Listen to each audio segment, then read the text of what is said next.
হায় হায় কাপুরুষ মুসলমান এত কাপুরুষ হয় না রে বাপ। মুসলমান যুবক হিসাবে কলঙ্ক।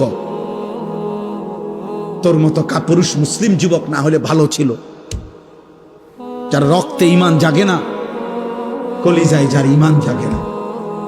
বেঈমান আমাদেরকে নিয়ে নাচে ফুর্তি করে, একবার কয় চুল এদিকে ফিরা, মুসলমানের যুবক কহ ফিরাইলাম, আবার কয় না এবার এদিকে ফিরা, না এবার এদিকে ফিরাইলাম।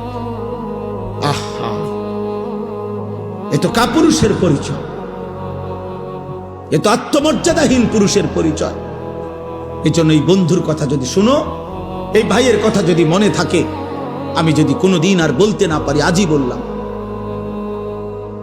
এমন মুশরিকের চুল তোমরা রাইখো না।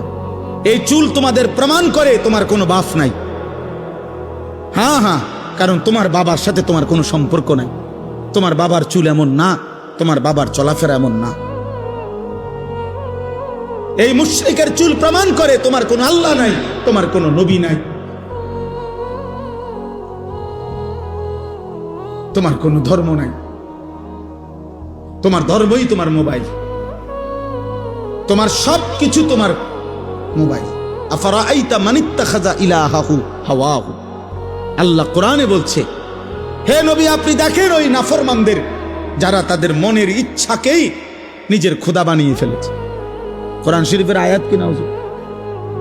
আফারাআইতা মান ইত্তাখাযা, যে তার নিজের হাওয়া, নিজের মনের চাহিদাকে নিজের খোদা বানিয়ে ফেলেছে।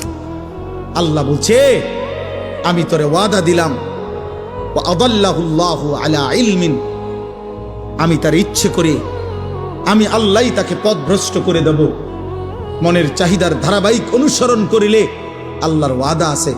আল্লাহ বলছে, একদিন আমি তাকে এমন পথহারা করে দেব, আর কোনোদিন সে পথ পাবে, আর কোনোদিন না, আর কোনোদিন না।